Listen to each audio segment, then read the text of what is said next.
Hey, what's up everybody? Crapgamer here with Crapgamer Reviews, back with another video. Thank you guys so much for taking time to check it out. I really appreciate it. Please hit that like and subscribe button because I'd appreciate that as well, and it helps out the channel tremendously. Thank you guys very much for the love and support. And I don't usually do kind of response videos. This isn't a response video to a YouTube article video or anything. It's more of a response to something that somebody sent me, an article that's called "Microsoft is facing its biggest challenge since the launch of the Xbox One."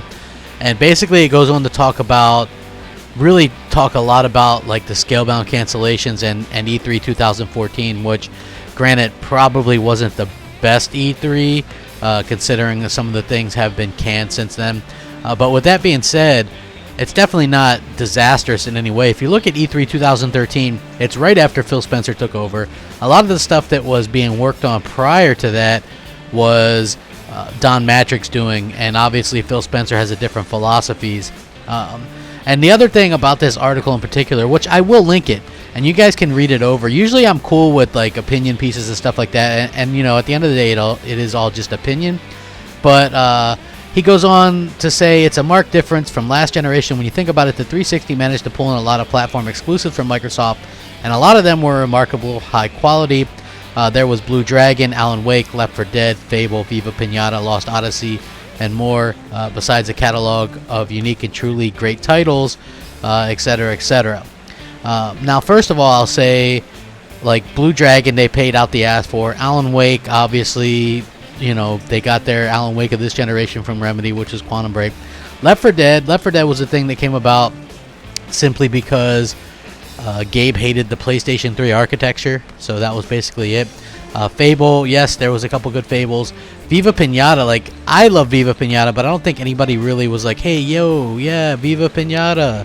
Lost Odyssey, obviously, again, Microsoft paid out the ass for that. And then if you look at this generation, to me, I like the lineup that they have even better with like the likes of Rise, Son of Rome, Dead Rising 3, Dead Rising 4. Obviously, Sunset Overdrive to me beats pretty much anything on the list that this guy listed for last generation, because I just think that game's phenomenal. Obviously, like I said, Quantum Break, Recore, Sea of Thieves looks to be very impressive. Rare finally going back to form. But again, I don't think Microsoft is in like a do or die kind of state. You know, I think it's odd. Here's the thing, right? Microsoft canceled the game. Sony closed the studio the next day, but people are still talking about Microsoft canceling the game.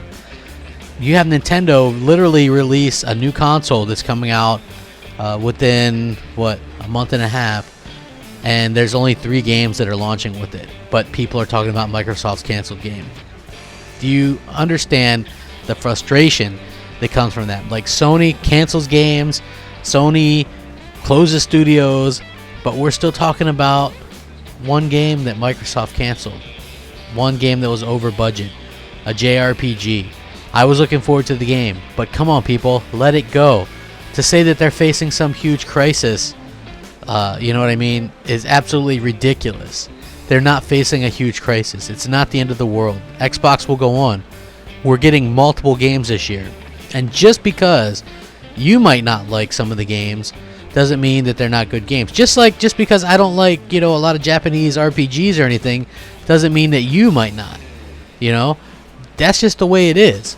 If I can accept your point of view, then you have to accept mine as well. So I just kind of wanted to point that out specifically. You know what I mean? Like, for me, it's always a shame to see people attack Microsoft so much, say that they're in desperation mode and all this kind of nonsense, when I know for a fact it's just not the truth.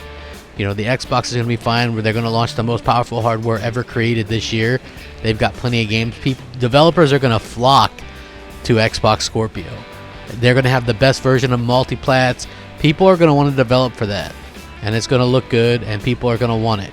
So, anyway, like I said, complete and utter nonsense, but this is the stuff you have to put up with if you're Microsoft, I guess. You never see these types of articles for PlayStation. So, let me know what you guys think. Sound off, comment, rate, subscribe, all that good stuff.